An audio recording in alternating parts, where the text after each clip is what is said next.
From the beginning of time, man has always had a pursuit of the best quality of life possible. That quality of life is not possible without resources. The form of resources we have accumulated has changed over time from cowrie shells, state-controlled money, precious metals, real estate, and stocks and bonds. Over the past 100 years, the world has been dominated by the US dollar and its reserves. But everything that has a beginning also has an end. A new financial revolution is upon us with the emergence of a digital economy.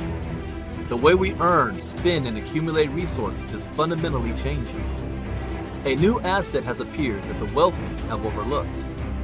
Bitcoin has become the best performing asset of the past decade by far. With only 21 million ever in existence, there are more millionaires and billionaires in the world today than there are Bitcoin.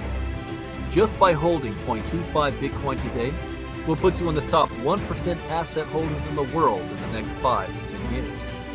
If you had invested $100,000 in Bitcoin in 2013, today it will be worth more than $15 million. Bitcoin billionaire Raoul Pal says, Bitcoin's performance is so dominant and so all-encompassing that it is going to suck in every single asset narrative dry and spit it out. Never before in my career have I seen a trade so dominant that holding any other assets makes almost no sense. This is not an industry you can afford to ignore. If you want to remain in business, then you must adapt. Are you offering services in Bitcoin? Are you accepting payments with digital currencies? Have you adopted blockchain technology? Blockbuster Video at one point was the most dominant video service in the world. They had the opportunity to be part of Netflix, but they ignored the changing technology. Where is Blockbuster today? Where will you be tomorrow?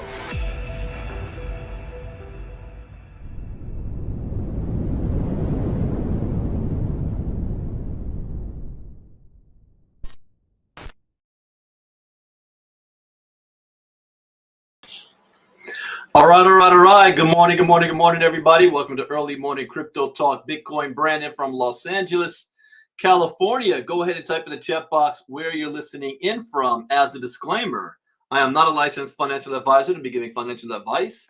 I read the news for entertainment and training purposes only, and it is up to you to make your own informed, intelligent decision on which direction you want to move into. All right, so let's get this started. This is Saturday morning, and Saturday mornings we do open crypto talk for the entire community. So we welcome you guys here. And the last time I did an open one was a week ago. So we got to go week to week. This day 1 week ago was the beginning of the Israeli-Palestinian war. And a lot has happened in the past week. So we'll have to see how has that impacted the crypto markets in that past week. So far I see we have on the line Miss Martha Cameron from Mexico and Perez from Arizona. I think that is Provis Lofties in Corpus Christi, Texas. Marnita Casa in Colorado. Yeah, there's Provis. Nathan from Vegas. Janelle from Colorado. Colorado must be hurting today. Last night, I was watching the Colorado game. Halftime, and I'm talking about Colorado football. Halftime, the Buffaloes were up 29-0. I thought, oh, this is about to be like a 50-point rout, right? And next thing I know, I see that Stanford had made like 20-something points in the third quarter. And then last I remember, and I say that for a reason, was Colorado scored another touchdown, and I fell asleep. I was in my nice recliner. I was watching Monday Night Raw at the same time. Friday Night SmackDown, and I fell asleep. And I just remember waking up. It was dark. My wife calling my name. And I didn't know what happened until this morning. And this morning, I go and open up my phone. Colorado loses in double overtime 46.43. What? How the hell did that happen? So after this, I will go be watching some of the highlights and replays, but that's just crazy. Wow. Anyways, Kenny Taylor from Los Angeles, Mr. Albert from Connecticut, Marty from Victoria, Texas, Lisa Ragsdale in Maryland, Facebook user from Florida. Oh, that's just Jacqueline from St. Petersburg, Florida. See, Carla, St. Louis, Missouri, Crazy Carla. I don't know who this is. Grand Rising, Facebook user. Kevin Strausser from Georgia. Dion, peace. Listening on YouTube. Vice Admiral Herschel Crow.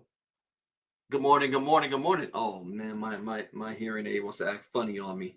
All right, well, we'll come back to that. And that's all I show so far. So let's take a look at, oh, I see somebody from Elon, North Carolina. Good morning, good morning. All right, let's jump into some crypto news today. Let's see what's been going on over the past week. Let me share screen.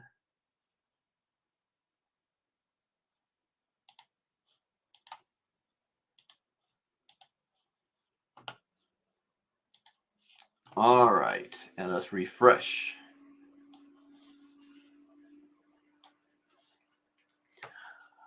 All right, crypto market cap.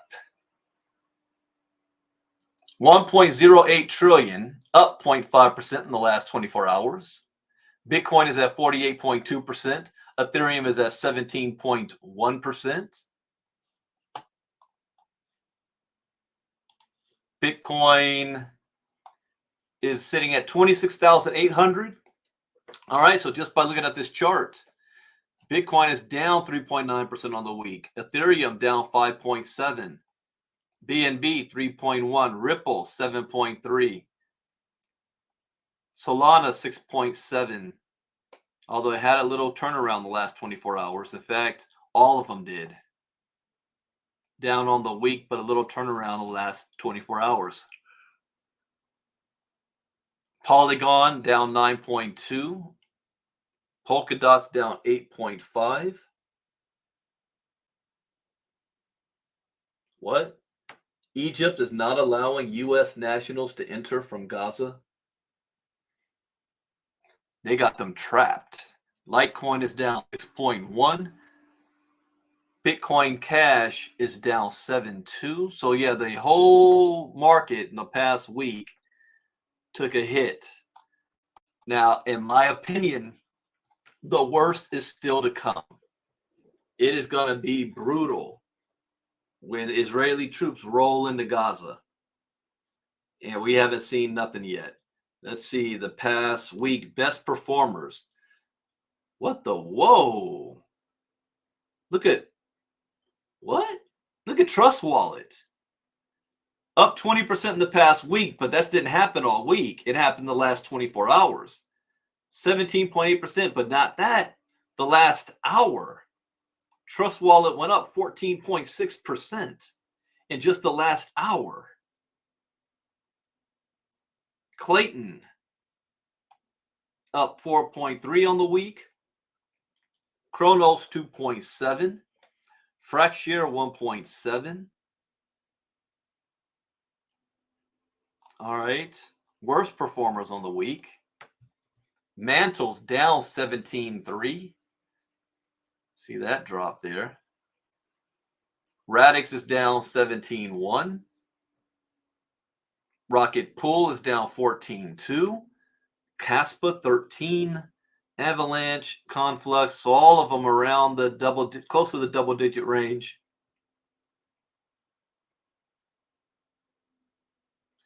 Yeah, Dion, I saw that as well. What Dion is talking about was that there was a father whose family was kidnapped, and he had a little girl. She was 4, 5, no, a little older than that, maybe 7 or 8.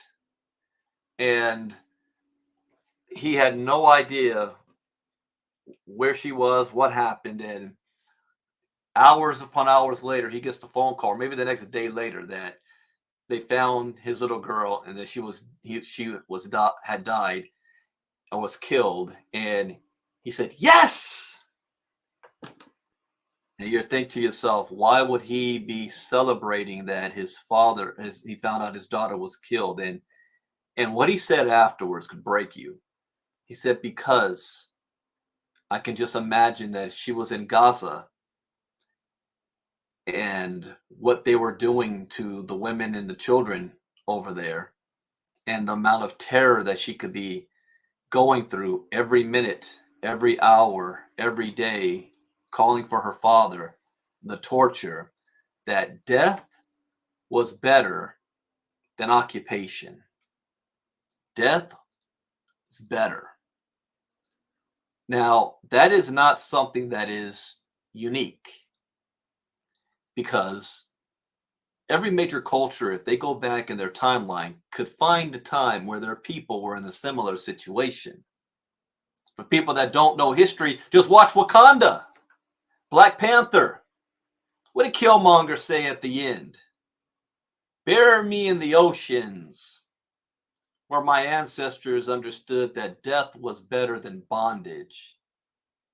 But in that same saying, the Palestinian people are also crying the same tune, where they believe they've been under occupation and bondage for the last 50 plus years in an open air prison, where they feel death is better than bondage, freedom by any means necessary.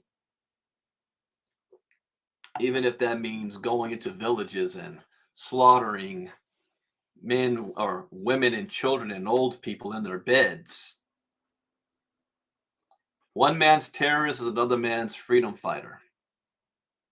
Now we've got, I was talking to my dad about this. Can you imagine? We were talking about if because we always, my dad's a strategist and we always come up with scenarios. Where will we go if the US government one day just said, y'all got 24 hours to leave, vacate the area? And he does this because of my grandfather. My grandfather was in the US military. He was stationed in San Diego, and he was a what do they call that? Not ham radio operator back then, but he was in charge of a lot of the US communications on the West Coast, from San Francisco all the way down to San Diego. He would travel up and down the coast with all the communication towers because of what happened with World War II with the Pearl Harbor, the thought of an invasion of the West Coast. And so my grandpa was always had drills about if we had to evacuate, where would we go? He bought property, a lot of property out in the freaking desert. I remember as a kid, my earliest memory, I might have been 3. And my brother was a baby. And I remember we had a barbecue he had this trailer out in the middle of freaking nowhere. I just remember it was dusty and hot, but all this land and acreage. And I remember my grandpa saying, we own all this, and if there's any problem, we come out to the trailer, outside of society. My grandparents knew how to grow food and all that stuff. He was like a survivalist. So my dad was, when we were talking about, okay, if we had to leave, where will we go? Arizona, Vegas. The first choice would be Vegas because we have family. We have a lot of family out there. And we know the place and own property out there. But can you imagine 1.1 million people have to move in 24 hours? And then you've got Hamas telling the people, oh, you can't go. You got to stay. And then if they even go south, you've got Egypt closing the border. No, y'all can't come across here. Where are they supposed to go? But then if you're Israel, I understand. You just can't. You've got to protect your people. You just can't allow someone to come across the border and just, like Viking raiders, raid villages, rape, steal, and pillage. It's a sad situation all along, no matter what your political beliefs are on either side. I feel for humanity, for the people. What Hamas did to the Jews, It's the same thing the Jews did to the Palestinians in the 40s.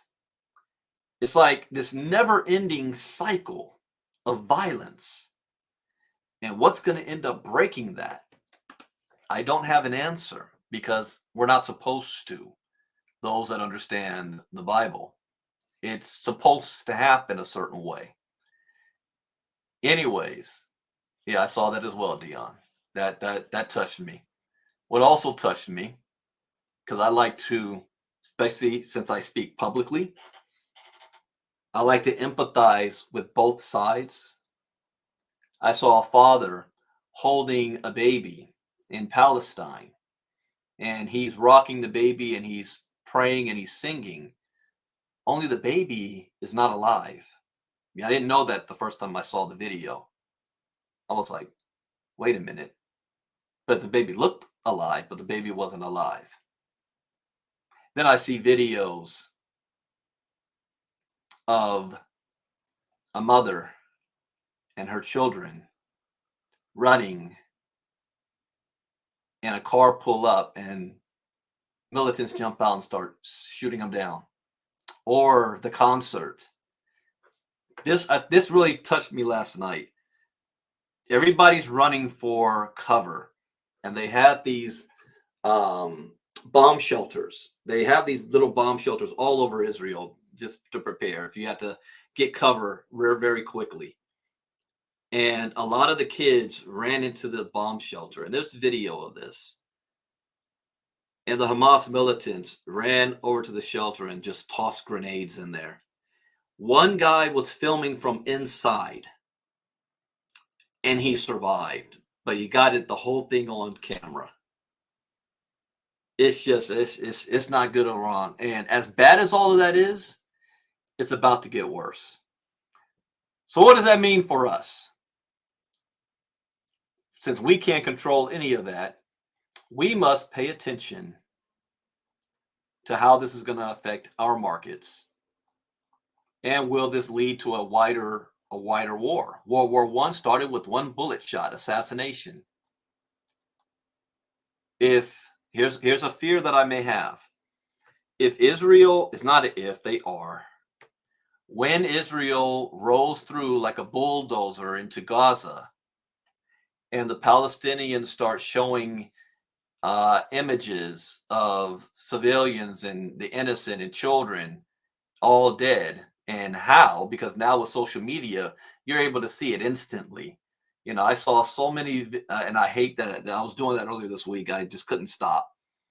Videos of people dying live while they're talking. Fear coming because social media now allows you to do that. You're not just seeing the aftermath, you're seeing it live. And the other Muslim nations are not going to take that. They're going to flip out and they'll use that. So now we've got, whether it's Hezbollah, Syria, Iran, even Egypt themselves, Iraq. What are they going to do? Are they going to put, but we got a U.S. aircraft carrier sitting over there too saying, we dare you to try to do something. Don't even think about getting involved. What wider conflict could this lead into is what I'm more concerned about. All right, let's get into some of the news articles. And I hate to even be talking about this stuff, but we can't avoid it. We had to pay attention to geopolitics and what's going on. We still don't have a Speaker of the House. I'm going to have to say, I remember this one. I do want to cover this, but this is going to be for a day just by itself. Beyond crypto, people need to understand what this technology is good for. Zero knowledge proofs show potential. From voting to finance. How many times do I say that? Well, if you're in my 5-day challenge, which, by the way, is a week from Monday. What, already? God, has this month flown by that fast? Tomorrow's the 15th. So, we got the showcase on the 16th. 5-day challenge on the 23rd. Golly, I'm getting old because time is flying by so fast. Wow. Okay. All right. All right. We'll do that. Okay. Zero knowledge proofs, but I always say that blockchain technology is going to disrupt every single industry because it makes it fair and balanced. It doesn't matter your religion, your political beliefs, your race, your creed, your sex, your education, how much money's in your bank account. It is freedom. It is fairness. And the last thing to be put on the blockchain will be voting because they don't actually want it to be fair. But that'll be the last thing. But let me see some of the topics. I'll just skim through this. Requiring fewer resources, verifying digital voting, privacy safeguards for CBDCs, exposing an altered photo. Huh? Yeah. Yeah, because the blockchain will be able to verify if anything is legitimate or not. Exposing an altered photo, proof of solvency with ZK proofs. Let's see. Immutable tracking of goods. Oh yeah, that's supply chain. It's going to be big. Obstacles remain. Wait. What are the obstacles? What obstacles still need to be overcome before ZK proofs become commonplace? Malky has already cited the challenges with bridging to the real world, and this will well prove the biggest hurdle. What is a hurdle? However, other barriers remain that might require laws and regulations to overcome. Will ZK claims be accepted in court, for instance? Scaling also remains a challenge in many use cases, given that there is, at present, no standardized way to program. SCL, simple contract language. As interesting, standardized. One of my topics, I'm talking about this. Standardized. Which one was it?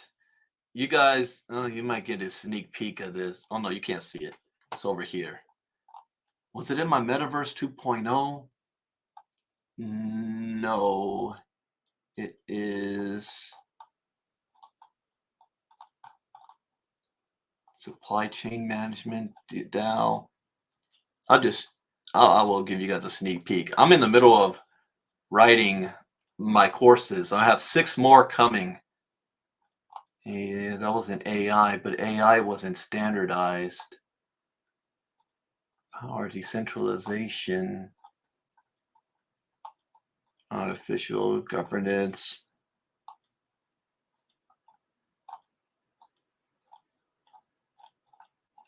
The NFTs.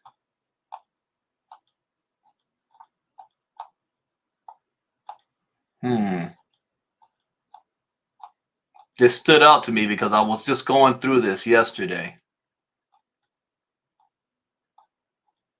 And this seems to be a very, very big deal. I'm currently researching it. Yeah, okay, well, so this is going to be something that you want to pay close attention to. Standardized way. You've got so many other programs out there and they're blocked off doing their own thing. We need to have something that is universal, that everybody has access to easily. You don't have to be a programmer. That's kind of what simple contract language is trying to do. Standardize the entire Bitcoin protocol and simple contract language. All right. To this last point, Proven's protocol with Bitso requires some 5 million unique receipts to be issued monthly.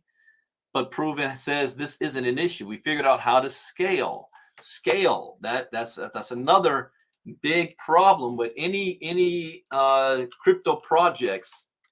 They've got to be able to solve these. Look at right here at the top: scalable dev tools, standardization, scalability, cost, speed, fees, instant transactions, fees. It's anything that's coming out has to be able to solve these. Simple smart contract modeling language. Modeling. I'm looking to see if I see the word standardize anywhere here. I don't think I remember seeing that. standardized. Batching, no need to learn a new language. Yeah, blockchain as a service. Okay. Interesting. These things are sticking out to me when I see these words. What else do you think? The last point, yeah. Complexity is another potential sticking point for small to medium-sized assertions. We already have a good ZK system. For large assertions, we still need to improve efficiency. ZK proofs like snarks can be cheap to verify, but the prover pays a large performance overhead compared to native computations. And that's where we're cutting down that cost. Here's that transactions per second, fees as low as 0.0002 cents. That's huge. Low cost transactions, integrated decentralized exchange, and SCL compatible. Also, someone asked, I think it was Stu in our Telegram group. I don't know if you guys have seen this, but you know, every single transaction on blockchain, you can see it on blockchain.com. Every single transaction on Ethereum, you can see it. Ethernet. What's this like? Ethernet what?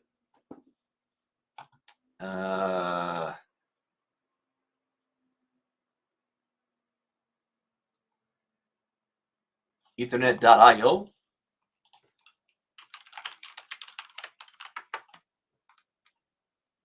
I don't remember. All I have to do is click on any Ethereum transaction. It'll pop up. Oh, Etherscan. Thank you. Thank you, Herschel. Etherscan. Etherscan.io. I'm saying Ethernet. Every single Ethereum transaction that takes place, you can see every single one. Now, you don't know who they are because it's anonymous. You only see the addresses, but you see every transaction. Blockchain, the same thing. And Vara has theirs. Simple Contract Explorer. What is the difference? Because if this is on the blockchain network, how is it different? Well, this is what we call off-chain transactions, which means this is recording every transaction off the chain. They're put into batches and then sent to the Bitcoin blockchain as one transaction. So how are we bringing down the fees? So instead of on the Bitcoin blockchain, you're paying for every single transaction. That starts to add up and it gets bogged down because it's on the main blockchain. If you can take 50,000 transactions over here, batch it all together into just one transaction that you're sending to the blockchain, you're only paying one transaction on all of these transactions, and it's only recorded as one instead of 50,000. Now it's happening like this. So all of our transactions, you can see it. SCL Contract Explorer, and it's not just going to be about Vara. But we got all the total Vara transactions. We got the blocks. We got, and these are transactions taken. Look at the date, 10/14. This is today. Stuff's happening right now. Today. Transactions, but you can see everything right here. You can even search by address. Put your address down in there, your block, whatever, and it'll pop up. No, I'm not doing that. So this is the future. When I always say, why do you come out of retirement, Brendan? This is the future of Bitcoin. All right. Becoming magnitudes cheaper. Yes. That's what I'm talking about. Magnitude. I don't know how they're going to do it, but magnitudes cheaper. Vast potential. Yeah. And speaking of that, I saw Marnita made a post of another EVM trying to do this. Let's see, BitVM. There's another contract language out there that is going to be the competition. And it's called BitVM. Computable functions verified on Bitcoin. How BitVM seeks to elevate BTC smart contract games. So this is a competition for this simple contract language, SCL. So let's see what it is that they're doing. Where is it? Here we go. A new computing model, underscore there, new. This is all brand new. Why it's important to be crypto educated, to be a part of our inner circle, because 90% of people, the average person in crypto right now, they have no idea that this is even going on. No idea. You can't say, oh, I know about crypto, but you're not on this every day. And I'm on this every day, and I'm still behind. I would need to be doing 2 to 3 crypto talks a day just to be proficient. So even I'm lacking in this. BitVM aims to enhance Bitcoin's smart contract capabilities without requiring changes to the blockchain's consensus rules. Okay, let me break that down in layman's terms, because my mom was funny. My mom, and I don't know where she got this from, but every now and then she's paying attention, and she sends me right here, says, if you can, you're not gonna be able to see that. She sends me this article, and it's about, well, I'll read it. It's BitVM aims to enhance. And she says, what does this mean? You know what? Maybe I didn't even look at this article. Is this the same one as Marnita got here? Hold on. No, this is from theblock.co. This is bitcoin.com. All right, let me copy this. I'm going to open this one as well because I didn't actually look at it. I knew what it was talking about, and I told my mom. So I had to break this down to you guys in layman's terms. What this means. Let me send it to Marnita and then to myself. Yeah. So this is the article my mom sent over to me. Before I go there, let's finish with this one. So what this basically means is, when Bitcoin first came out in the Bitcoin white paper, it's got 7 MB block size, and it was built to be the new not digital gold, but digital transactions to take place. And it's a ledger to record all digital transactions, and you can remove the middleman. However, it shortly ran into problems right after launch. They realized that, will this be able to be scalable? Will people be able to do instant transactions? And the more people that's using it, they realize that it's not possible. And it's only limited, just Bitcoin. What about if we do other projects? See, the Bitcoin white paper was written as an open source, which meant once it was written, it was given to other developers and say, all right, here it is. Here's the foundation. Let's see what you can do with it. And then you had Hal Lindsey and Vitalik Buterin guy, all these other people that were programmers at the time, that to build upon it, that were the original Bitcoin miners. And they were fighting. They said, we need to change the program to make it more scalable. But there was a split. Others said, no, we got to stick strictly with what the white paper says and what Satoshi Nakamoto created. It's just like in politics. You have originalists, strict constitutionalists, and then you have and then you have those that believe that the Constitution is a living document, meaning that it can be changed and ratified over time. We can't be beholden to the laws of 1785. We got to do things, we got to upgrade with the times. That's why you have amendments to the Constitution. So they've had a fight. The originalist won and said, we're not changing the original Bitcoin code. And then the first coin that came out was Litecoin. Charlie Hoskinson, who was also one of the original Bitcoin core programmers, created Litecoin. It is a exact duplicate of Bitcoin, but it's better.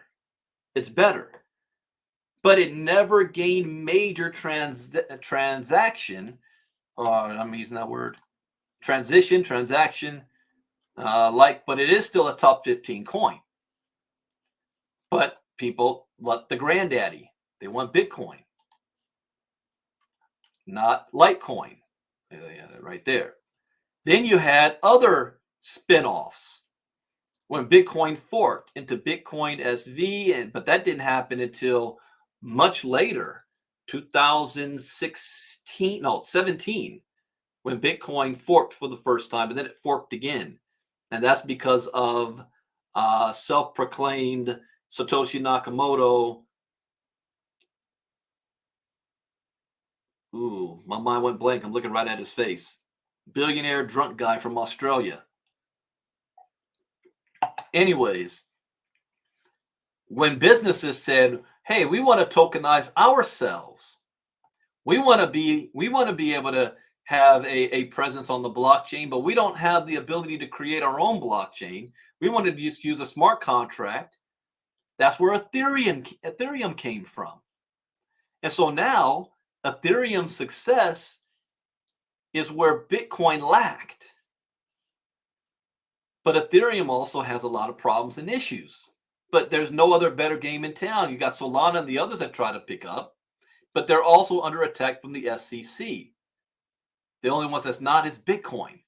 So then a group of people created Bitcoin Lightning Network, saying that we're going to have technology to shore up the problems of Bitcoin, to allow developers to build on the Bitcoin Lightning Network. But it hasn't been too successful until this year, 2023. And now we've got programmers using Bitcoin Lightning Network to create programs to allow businesses to do everything that Ethereum was doing, but you now can do it on the Bitcoin blockchain, off-chain transactions. Never been done before until now. Thank you, Joyce. Craig Wright. That's the dude. Never before done until now. And now there's a race on who is going to be the Ethereum in Bitcoin. Which technology? See, the Ethereum technology is called EVM. That's their smart contract language to make it possible.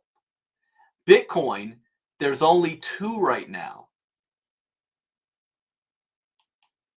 SCL, and then this one that we're hearing about, BitVM. So I hope that makes sense. Did I break that down good enough? I got to break it down in layman's terms.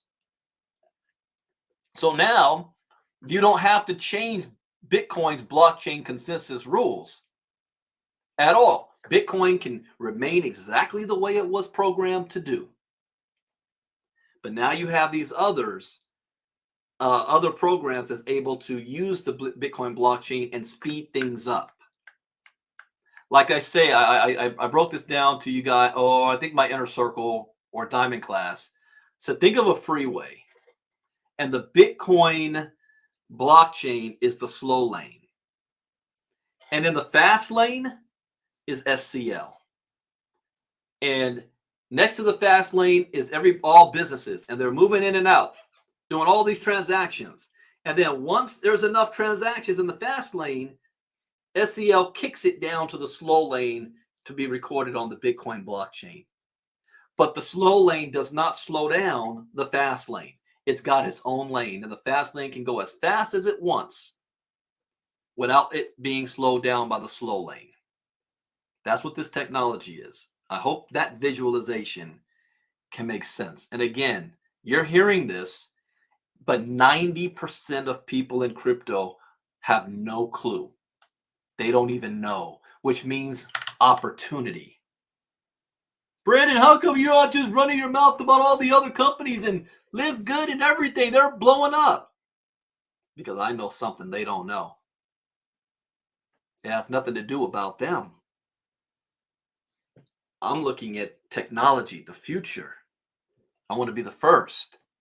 So, can BitVTM, interesting here, wait. So they published a white paper October 9th, has drawn significant attention and its fair of criticism. I'm more I want to hear about the criticism, because we have not released the Dark Fusion white paper yet. And we should be hearing more about this on Monday. All right, now they asked, you know, you can request a white paper, but there's no official white paper yet. So BitVTM beat them on the punch. Can BitVM set a new precedent for Bitcoin's smart contracts? BitVM was proposed in a recent white paper, which means I'm going to have to pay attention to this. Let's see. 8-page white paper. Okay. Let me save that. BitVM was proposed in a recent white paper by blockchain programmer Robin Lunis. Who is he? Robin Linus? Is that him? Looks like a kid. He's like Vitalik Buterin.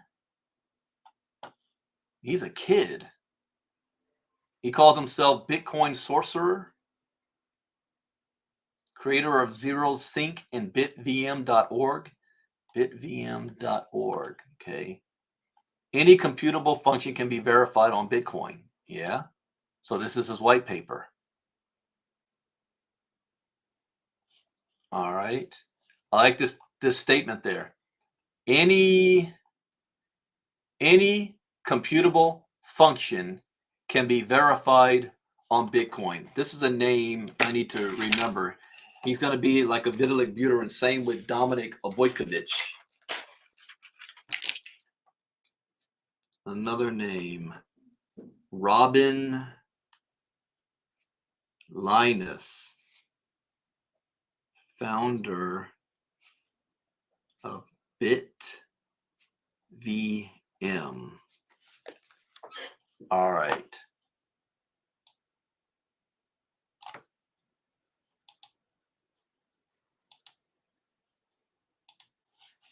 Okay.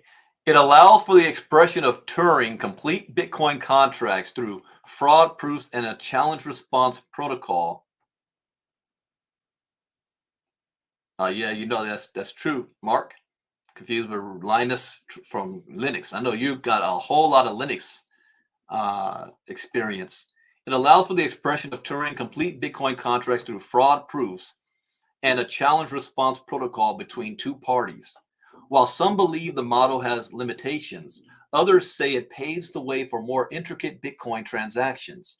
BitVM operates with a prover making a claim that a program runs correctly for specific inputs and outputs. The verifier can challenge that assertion with a series of succinct fraud proofs, penalizing the prover if their claim is untrue. So it's not exactly doing what SCL is, but I need to know the difference. By encoding the program into a binary circuit and committing to it by bit in a taproot address, both the prover and verifier can execute complex computations with a minimal on-chain footprint. This permits any computable functions to be verified on Bitcoin, according to the white paper. However, BitVM is currently confined to a two-party setting between a prover and a verifier. He's got to be using Lightning Network to do this. The paper points out drawbacks such as substantial off-chain, there you go, off-chain computation for both parties, yet it positions BitVM as a fresh approach to broaden Bitcoin's capabilities without any protocol changes. This means there's no need to modify the consensus rule set through a soft or a hard fork. That's the same as SCL. I wonder if there are going to be different versions of this. Not that they're doing the same thing, but they have the same idea to be doing off-chain transactions and still have it recorded on Bitcoin blockchain, but for different areas. Let's see. Some developers have critiqued the model's current utility. Cool, but effectively a generalization of a two-party game. Blockstreet CEO Adam Back wrote on the social media platform X. Lead Blockchair developer Nikita Zavaronkov labeled it cool but overhyped, stating BitVM can't even multiply numbers efficiently. So if he can't pull this off, he's very behind. Definitely not an EVM on Bitcoin. So SCL has an advantage. SCL is basically an EVM on Bitcoin. Nevertheless, BitVM's foundational, I got to pull up, hold on, let me find this. Because I am in learning mode right now too, ladies and gentlemen. So you're learning as I go. So let me pull up.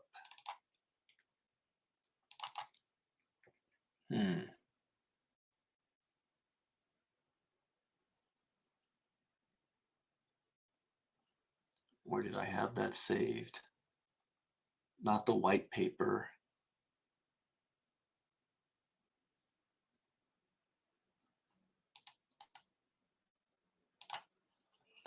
No, I need the Dark Fusion one. Where did I?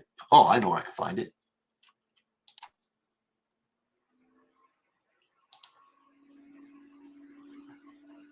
Right here.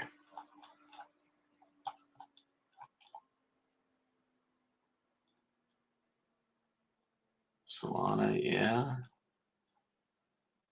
Because I think in this white paper they mention EVM, the future of Bitcoin, right here. Furthermore, UTXOs offer a novel way of handling state channels that allow second layer solutions to execute instantly and reliably, which cannot be realized in account-based ledgers like Solana, Ethereum, and its EVM analogs. So it's saying we're doing even better than what EVM can even do. We've created simple contract language, a smart contract modeling language designed for making the development of smart contracts simple and accessible. Okay. See if there where I saw any other mention of EVM.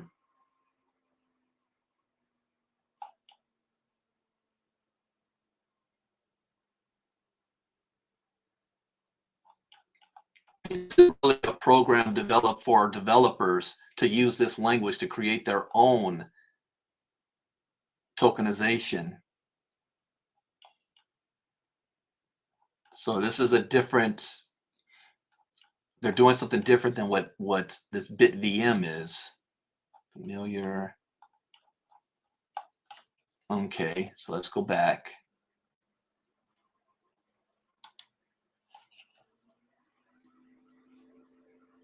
All right. Nevertheless, BitVM's foundational framework hints at potential as a means to someday facilitate more elaborate smart contracts. Someday facilitate? All right. SCL's already there. Someday facilitate more elaborate smart contracts. The two-party constraint implies functions like token swaps aren't feasible yet, so they're behind. Sam Parker commented on the social media platform X, noting that BitVM enhances capabilities without protocol changes. Yeah, I'll post this link.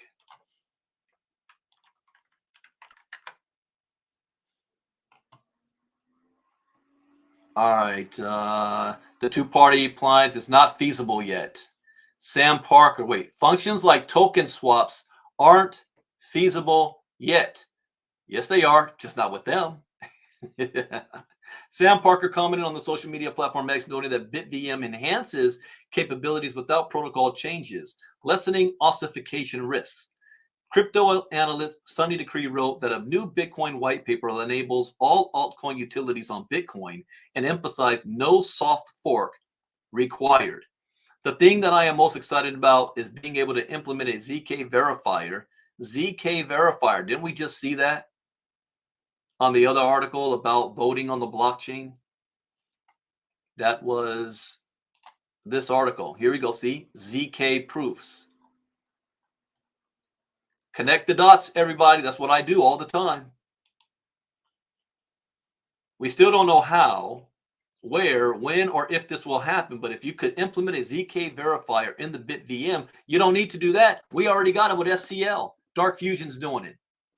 I need to have a talk with those guys too as well to find out exactly when they will start with the press releases. What, you know, the day I will get extremely excited is when I'm doing my crypto talk and an article pops up and they're talking about VAR and Dark Fusion. I'll lose my shit when that happens. We still don't know how, when, where, or if this will happen, but if you could implement a ZK verifier, you would unlock the full power of L2s directly on Bitcoin. You think?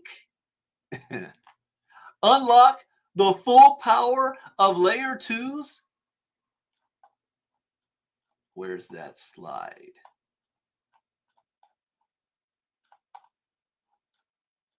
Wait a minute. I know.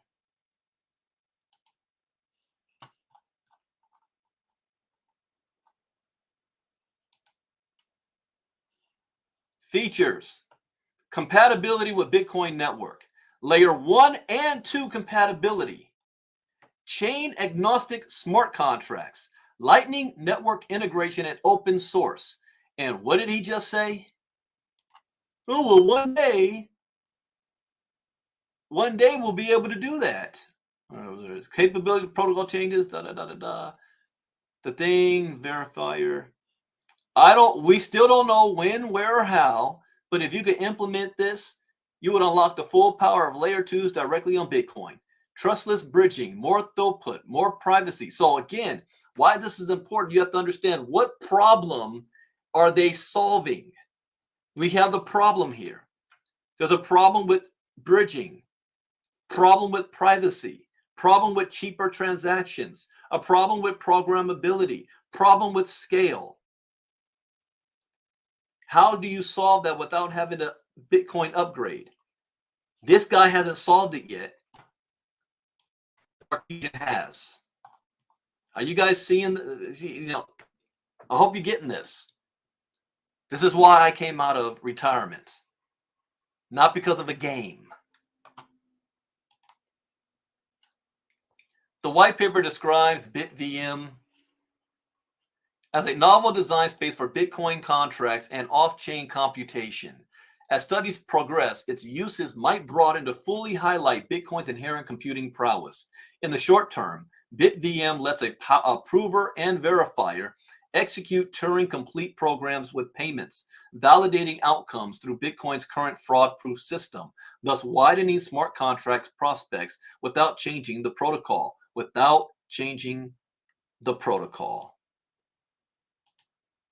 In addition to the white paper, the project has been receiving donations. Oh, that's how they're doing it? Yeah, they're not even close to where Dark Fusion is right now. But the fact that it's on the radar screen. And then my mom sent me this article, and I'm still trying to find out. Mom, how does my mom even find this? BitVM aims to enhance Bitcoin smart contract capabilities without a fork, October 10th. BitVM proposes a new method for expressing Turing-complete Bitcoin smart contracts. So this is basically the same information that we just covered. BitVM is not the only protocol looking to bring Ethereum-like smart contract capabilities to Bitcoin. With the Botanics EVM layer 2, what? There's another one?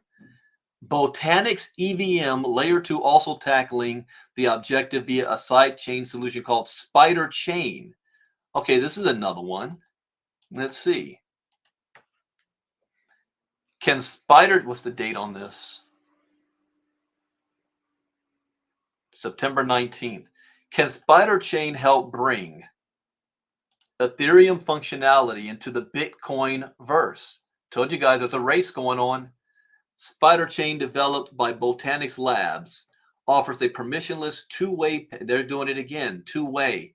That's what BitVM is doing, two-way. Two-way pegged sidechain solution for Bitcoin, helping to enable Ethereum-like functionalities on the Botanics EVM layer 2. Unlike other proposals, Spider Chain can be implemented on Bitcoin without any base layer protocol changes. With the Bitcoin community recently distracted by the reignited debate around drive chains, Casa CTO Jameson Lopp argues that Botanics EVM layer 2 protocol's proposal for pegging Bitcoin to its Spider Chain sidechain has been overlooked. I don't see anything about Bitcoin Lightning Network here. So they're creating their own side chains because the Lightning Network does this. While the drive chain native merge mine side chain mechanism for Bitcoin will require would require a contentious fork. Spider Chain could be implemented today without requiring any changes on the Bitcoin base layer. Okay. Side chains are secondary blockchains that run parallel to the main blockchains, just like I told you, like a freeway. You got Bitcoins in the slow lane. So now we're going to have all of these other lanes here. Who's going to be the dominant one? Why Spider Chain? Blah, blah, blah. Ethereum's DeFi boom left Bitcoin somewhat in the shadows, especially when considering the total value locked in their respective second layers. Botanics argues in the white paper. So they got a white paper. Botanics EVM aims to bridge this gap by introducing a second layer on Bitcoin with full Ethereum virtual machine capability. Oh, I'm connecting dots. I know something that I'm not allowed to share yet, and now it just clicked in my head. How I know I can see where Dark Fusion is about to be ahead of the game when this announcement comes out. Wow.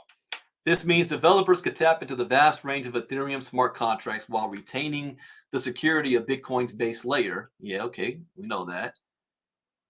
As native currency for Botanics EVM pegged to 1-to-1 with Bitcoin and Spider Chain. The CASA CTO noted that detractors have said Bitcoin sidechains are useless, with its oldest and most notable, Liquid and Rootstock, struggling to gain significant adoption. However, Lob argues continuing research into permissionless two-way pegging mechanisms is a worthy pursuit. Hey, we already got it. Here it is.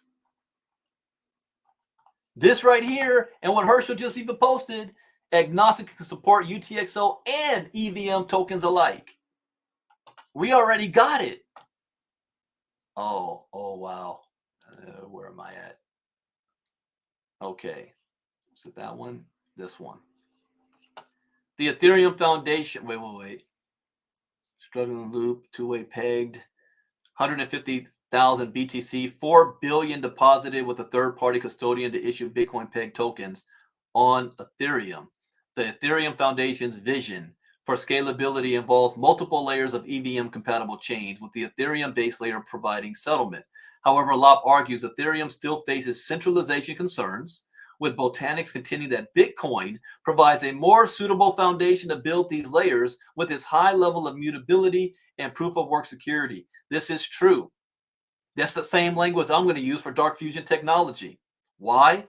Dark Fusion technology contends that Bitcoin provides a more suitable foundation to build these layers with its high level immutability and proof of work security.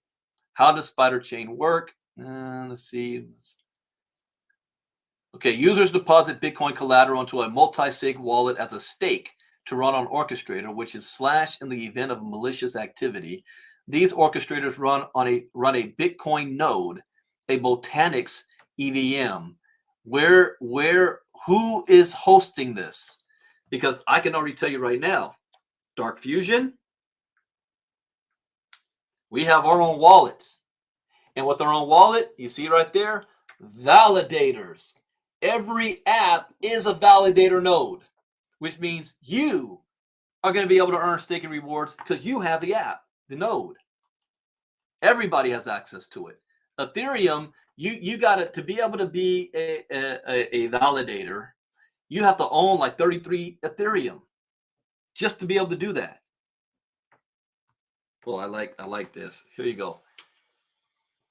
DFT node validator. You see that?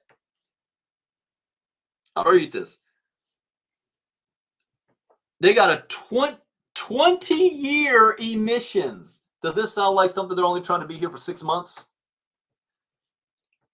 Validators and nodes are an integral part of the Dark Fusion ecosystem and its supporting infrastructure. They enable developer-created SCL contracts to execute, run, and settle near instantaneously.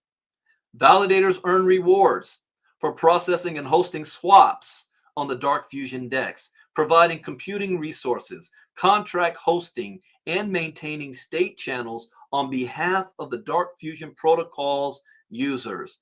These rewards are paid by the protocol through a fixed emission schedule as depicted on the chart. Then they were the first the first to do a USDT transaction on the Bitcoin network, not ERC20. So they are ahead of the game for now. What's next? After a decade of research into permissionless sidechain pegging, a decade of research, Lopp argues there are only two viable options: federated models or a pool of pegged Bitcoin. Federated sidechains distribute trust among a large number of reputable entities. Pegged pools and drive chains create incentives. It looks more to me that they are trying to compete with Bitcoin Lightning Network itself, where Dark Fusion is utilizing the Bitcoin Lightning technology.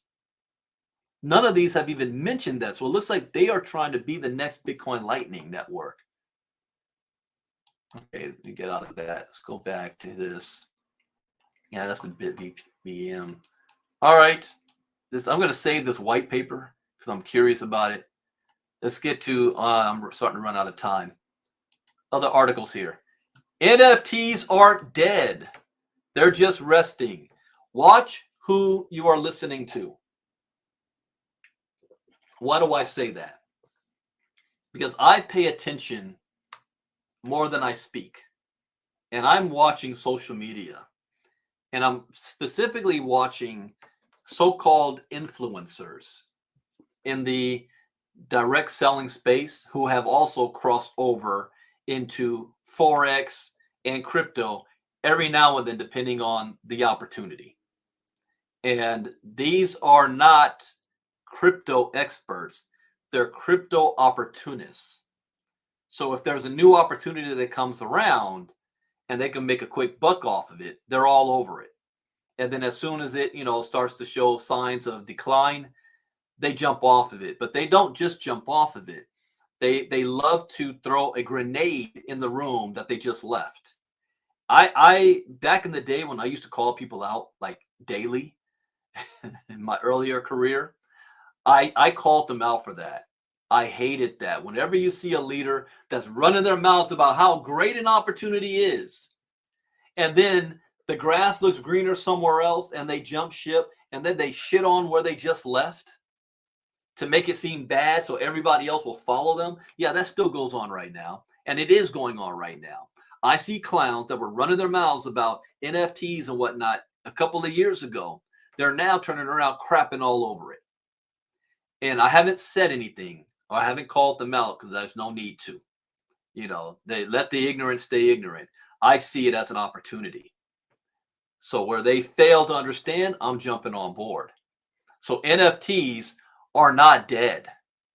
Far from it. It's just getting started. It's like if you listen to some clowns say, the internet is dead when the dot-com bubble burst.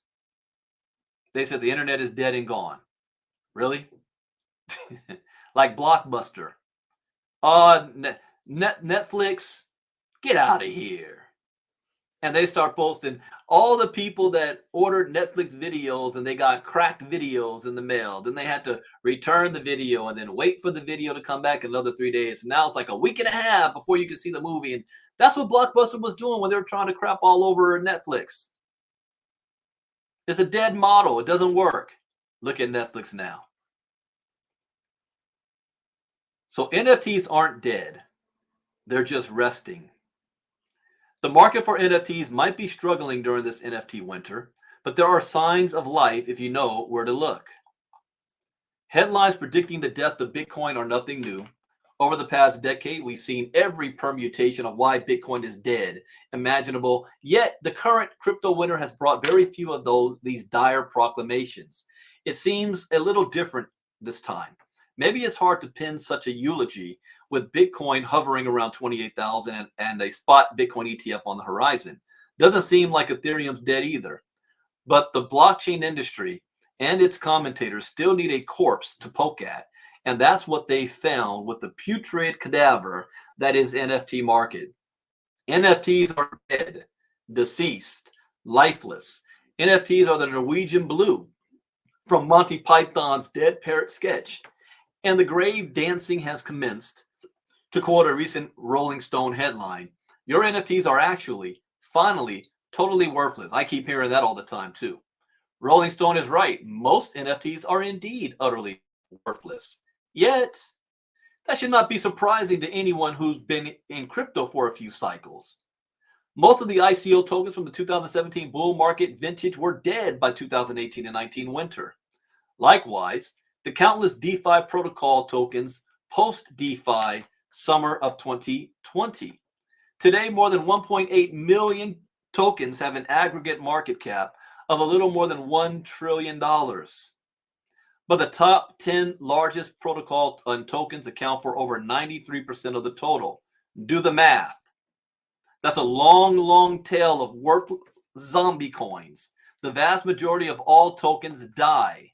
So why should NFTs be any different? And I'm telling you now, when you look at this number, 10,429 tokens, 895 exchanges, when the crypto crash happens, there will be 500 or less coins, and there will be 50 or less exchanges around the world, legitimate. So the average person would think, oh, it's dead, it's game over. No, it's not. It's only going to get bigger. It's just we shook the tree of all the clowns out there. So the barrier to entry to create an NFT project in the hopes of striking it rich was and remains low. Just like when the gold rush happened, the vast majority of people who went out searching for gold did not find gold. Did that mean the gold industry was dead?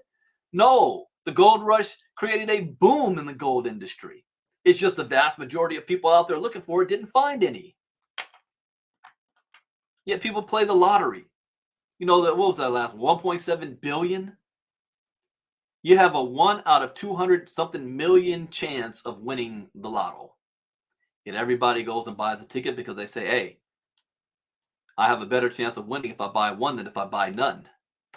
If I buy none, I have a 0% chance. At least if I buy one, I have a 291 million chance. So what happened when a frenzy of trading activity and money flooded into this new corner of the crypto market in mid-2021? The free market responded exactly how it was supposed to. It provided supply. And supply is not equal to quality, especially in this industry. We've seen the same cycle again and again. This just happens to be the first real NFT winter. A-listers have quietly taken their NFT Twitter avatars down. Jimmy Fallon isn't shilling apes with Paris Hilton on late night TV. Ashton Kutcher's Stoner Cats has settled with the SEC. A collective sense of embarrassment abounds, except Donald Trump still's got his NFT collection. And I'm kicking myself for not buying some of those, because 50 years from now, 75 years from now, my grandkids, great-grandkids, going to make a fortune off of that stuff. NFT trading volumes have collapsed from around $1 billion a week in 2021 to early 22 to sub 100 million today. It's bleak, but as I said back in October 2021 about NFTs, peaks and troughs are nothing new. It's what emerges from them, which is worth paying attention to. All right, I don't want to read the rest of all this because I already know where NFTs are going in the future. Mastercard demonstrates new solution for CBDC tokenization. Really? Just so you guys know, I'm going to give you another. I'm writing an entire course on CBDC. Wait a minute. Where is it?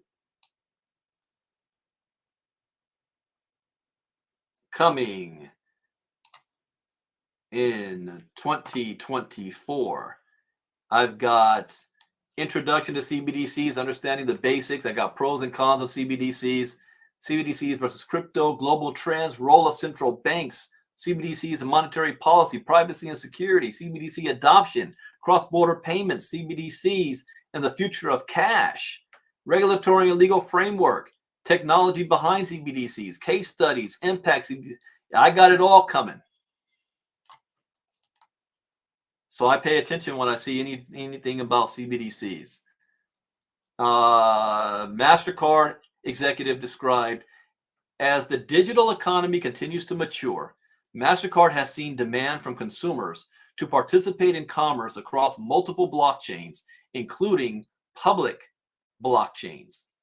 Mastercard's new CBDC tokenization solution, payments giant Mastercard announced Thursday that it has successfully demonstrated capabilities of a new solution that enables CBDCs to be tokenized or wrapped onto different blockchains. So this is a new movement taking place right now.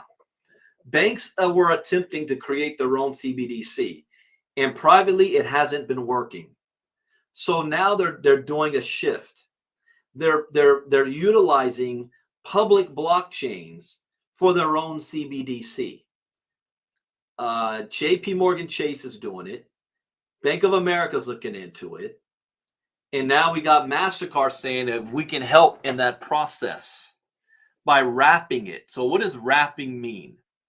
Well, it means, for example, when you look at, let me go back here. If you want to do an Ethereum transaction on the Binance blockchain, it has to be wrapped Ethereum, WETH. Or if you want to have, like Lido has Lido staked Ether, that's wrapping it. Or Binance, for example, you have BNB and then you have wrapped BNB, BNB Smart Chain.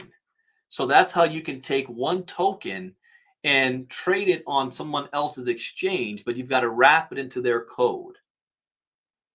That's a good question. Mark says, how open source is SCL? I can't answer that question until we see the actual white paper. All I know is that they're claiming it to be open source.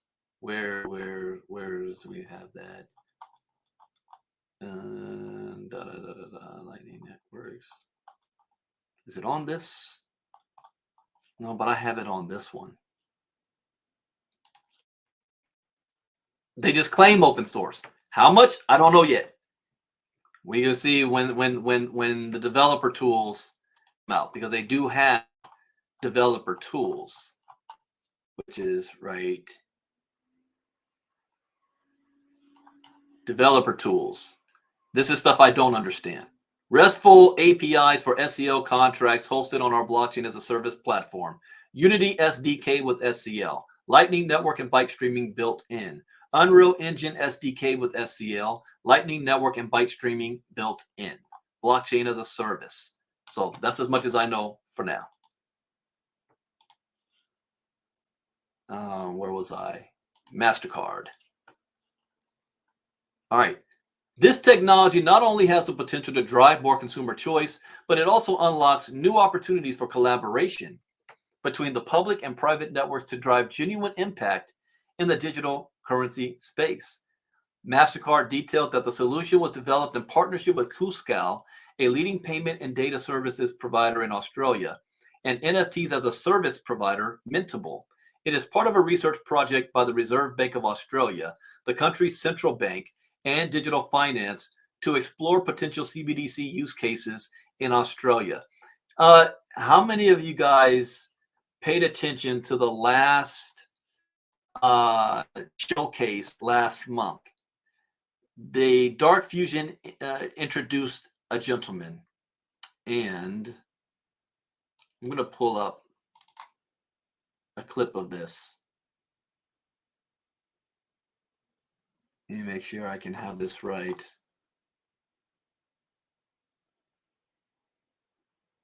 This was in September, right? Oh, yeah. All right. So let me stop sharing screen for a second.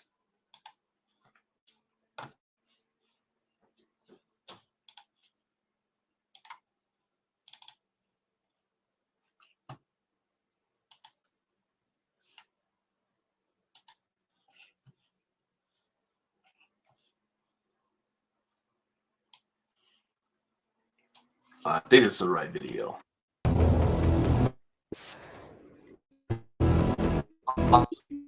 Other altcoins. So if you want to know where did all these, and now this is where it's was the Nostr protocol, which we discussed, which is this social media. Hold on a second. All right.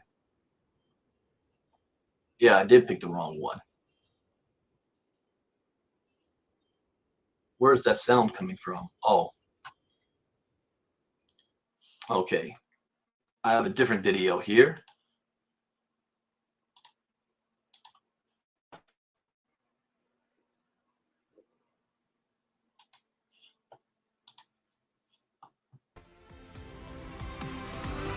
A centralized world into a decentral world will be the central vault where you can secure pay as you go $1 million. Significant. Well, I'd like to start This by guy saying, right here. All right. I'm just going to play just this little clip. Have- Pay attention to this. thanks, Greg. Great to be here. Very excited indeed. Banks, fintechs, telcos, startups, scale-ups, financial institutions. Did you hear that? Banks, fintech, startups, financial institutions. He's going to say, I'm talking to you. Solutions and fintech in Africa and also developing nations around the world to give us some insights to the practical application of our technology in the real world. I welcome to the stage Mr. Nick French.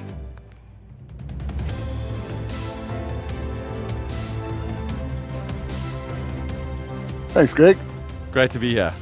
Very excited indeed. Banks, fintechs, telcos, startups, scale-ups, financial institutions. I'm speaking to you. Welcome to the future of simpler, safer, and more accessible blockchain technology. Dark Fusion is officially here and is ready to supercharge your technological possibilities. It is time to get under the hood and to empower and enable institutions around the world. Institutions that rely on so many platforms, complex integrations, and systems to serve their customer needs. Let us consider 3 real-world applications for Dark Fusion in our everyday life. Dark Fusion for banks. Any business anywhere in the world is hyper reliant on their bank. Think debit, credit, payment, get paid, savings, borrowing, disbursements, bonds, VAS, you name it. These are the fundamentals of money and the very lifeblood of any business, from Boston to Benoni, all the way to Bali. The banking elite have learned a lot from missed innovations in fintech. Add to that the proliferation of crypto exchanges and the global success of neobanks like Revolut. Today, the ever-increasing progressive customer wants and needs have evolved and are becoming more and more sophisticated. Banking institutions the world over have started answering with both B2B and B2C customer needs as well. We have started to see these third-party offerings in our traditional banking suite, which enables us to access a new world of commodity or share trading, stocks and bond speculation, all the way through to buy, sell, trade of crypto in your banking app. While these institutions are still in the early days of Web3, it is quickly becoming the way of the future, where traditional banking meets the blockchain. Enter a practical use case for Dark Fusion, where banks can now power. This means hold, store, move, settle, switch, transact, verify, an emerging market dollar stablecoin. Now let's call that USDA for the purpose of this presentation, USD Africa. USDA is powered by Dark Fusion and can instantly turbocharge cross-border remittances, enable small business payments, speed up merchant settlements, facilitate consumer-to-business payments, and even streamline various aspects of the card schemes, Visa and Mastercard. Bringing me to our second application for the Dark Fusion tech, and that is to assist with global payments for the payment processing giants just mentioned. Visa has just announced a $1 billion fund for fintechs and blockchain-related innovations. They now also offer USDC settlements to key merchants using both Ethereum and Solana blockchains. This crypto layer now means lower transaction fees, shorter settlement timelines, and better reporting standards via the blockchain. Dark Fusion not only can speed this up exponentially, but also increase the overall security thanks to the Bitcoin standard infallibility. Atomic settlements mean that merchants won't require floats, pre-funded accounts, as Dark Fusion ensures direct flow of funds, thus eradicating the need for third-party escrow services. On the other side, Mastercard Source is a specialized group of companies, predominantly via acquisition, that focus on incorporating blockchain technology into the traditional acquiring, switching, risk management, and merchant services suite. They too have built out solid innovations on the Ethereum standard, which is great for now. But in time and with scale, Ethereum will become increasingly expensive and slow for institutional adoption. Yet again, Dark Fusion presents itself as the first viable alternative where the schemes can benefit from the scalability, the speed, and security of the Bitcoin standard via simple SCL integration. Lastly, fintechs and telcos all have a product or a future product strategy that involves crypto and or the blockchain. This applies to almost any sector, be it startups, scale-ups, and or established businesses who need anything from peer-to-peer networks, from customer to business payments, crypto as a service, self-custody, loyalty programs, and many more iterations. The list is endless, and Dark Fusion has the trifecta that allows today's companies using yesterday's technology to build for tomorrow. Great, Nick. That was... I hope you got all that. And we got, like I said, I connect the dots. He just verified what he said. Look at what Mastercard, Visa, we're already doing it. Mastercard demonstrated in a live environment how the solution could enable the holder of a pilot CBDC to purchase an NFT listed on the Ethereum public blockchain. He also said something else that I think it went over everybody's heads even the first time around.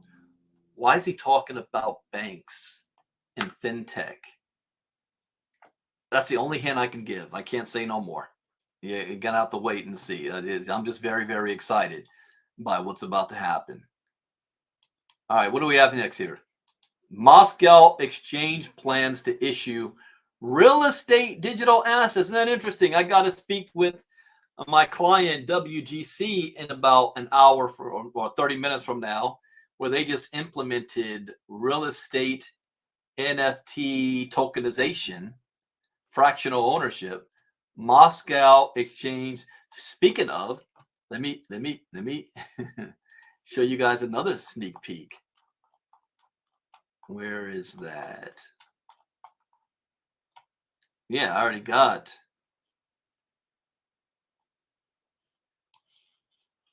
Tokenization. Tokenization in real estate. Exploring how blockchain is used to tokenize real estate assets, making them more accessible to a broader range of investors. And I got many more topics on this. Tokenization in the art, supply chain management, challenges, intellectual property, tokenization in gaming. Yep, this is something you must know. You're going to have to know. Moscow Exchange plans to issue real estate digital assets by 2024. The Moscow Exchange, the largest exchange in Russia, has announced plans to issue real estate digital assets. According to Sergei Karanov, a director of digital assets for the platform, this will lower the entry barrier for qualified and unqualified investors to put part of their portfolio into real estate assets. Moscow Exchange plans to issue housing digital assets. The Moscow Exchange, the largest exchange in Russia, has announced plans to issue housing and real estate blockchain-based digital assets for 2024. The exchange, which had promised to complete a similar issuance back in August 2022, is involved in talks with housing and development companies to start this kind of operation next year.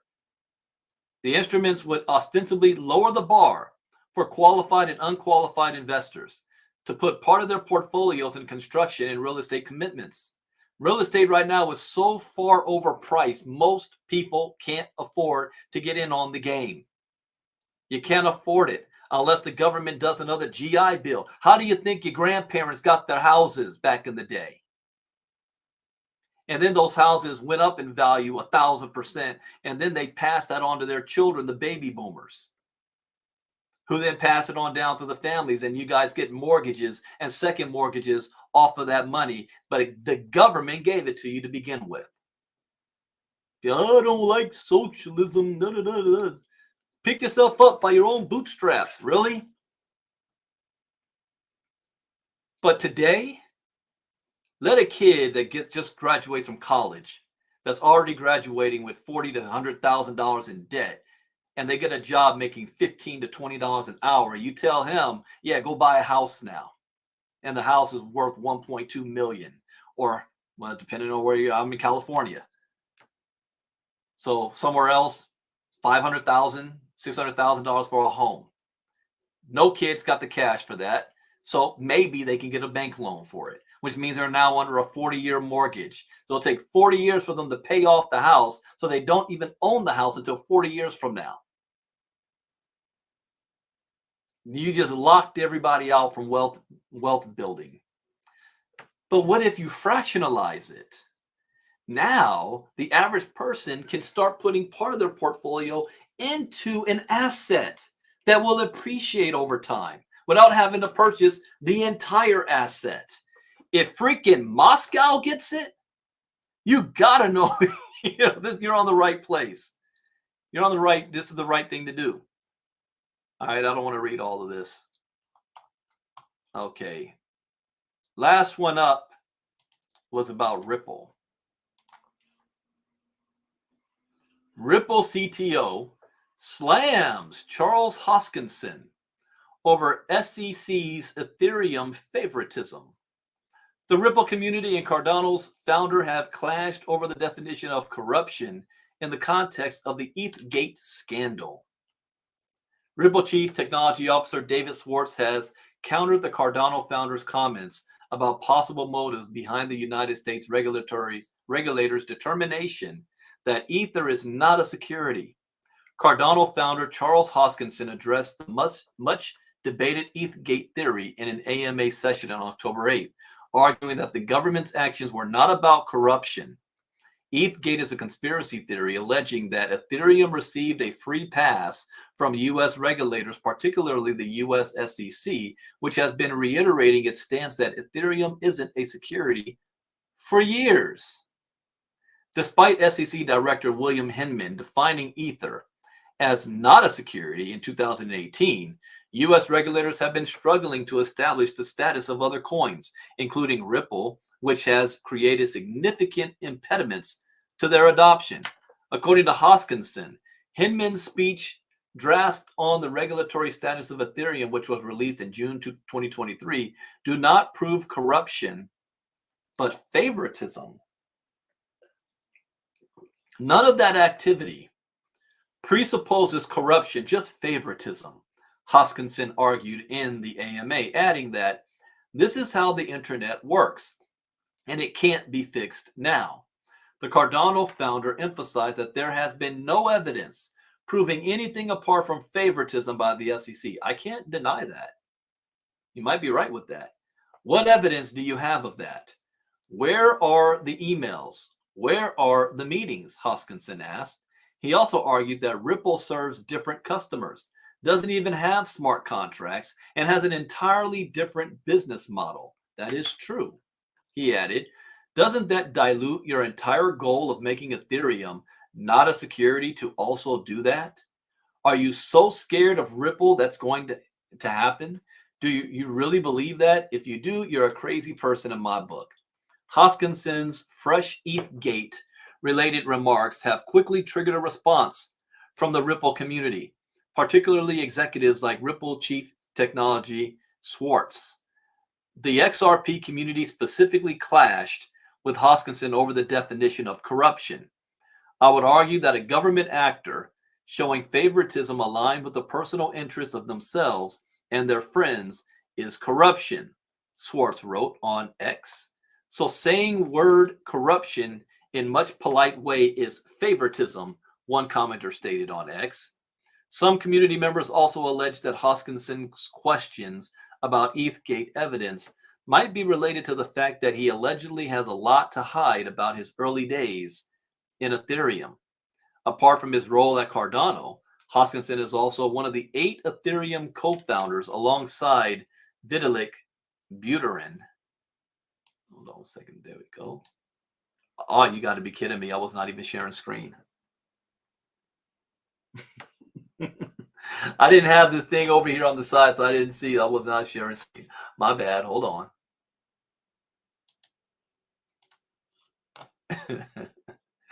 There we go. Well, let me see some of these. Hedera can do much better. Vital Machine. Okay. Yeah, Bill just took a restriction off of how much you can get. It doesn't matter how much the house costs. Please share screen. Share screen. You guys remember how much houses cost back when the GI Bill was down for $15,000 for a house? And now that house is worth $700,000. There we go. All right, apart from his role at Cardano, Hoskinson is also one of the 8 Ethereum co-founders alongside Vitalik Buterin, and even briefly held the position of Ethereum CEO between 2013 and 2014. Following a public fallout between the co-founders, Hoskinson left Ethereum in 2014 to subsequently launch Cardano. Now, this fight's been going on about Ripple and Ethereum since the beginning. No, the crypto community has never seen Ripple as a crypto coin. You know, they've always seen Ripple as a bank-backed project masquerading as a crypto coin. That is, the whole point of crypto is supposed to be decentralization. Yet we want to claim that Ripple is that XRP is controlled by the company Ripple itself. So that fight's been always ongoing. All right, so that is it for Crypto Talk for today. I hope you guys learned something new. As always, that's the point. I sure did. I learned a lot. I got some notes. Why is Marnita calling me right now? Can you guys hear me? Yes. Please share your screen. Now you say it. I already am. I already am. All right. Anyways, I hope you guys learned something new. As always, that's the point. And we will be back. What we have next? Tomorrow night, I am doing a VAR presentation, 8 p.m. Eastern, 5 p.m. Pacific. Showcase. It's Monday. That is what I'm waiting for. That showcase, everything is going to start to move very, very quickly after that showcase. Well, I know I will be moving very, very quickly after that showcase. I need to hit the next position of ambassador, admiral of the fleet. I'm 100 and something thousand tokens away. What points? I think. I like to say it. No, that's the wrong one. How much away? Because I am competitive. 153,000 away.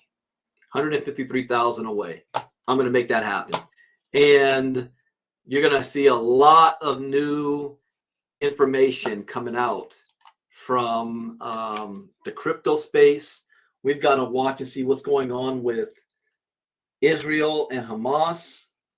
Hundreds of families of Israeli civilians and soldiers held captive in Gaza are protesting in Tel Aviv. Oh, yeah, there's that fight going on.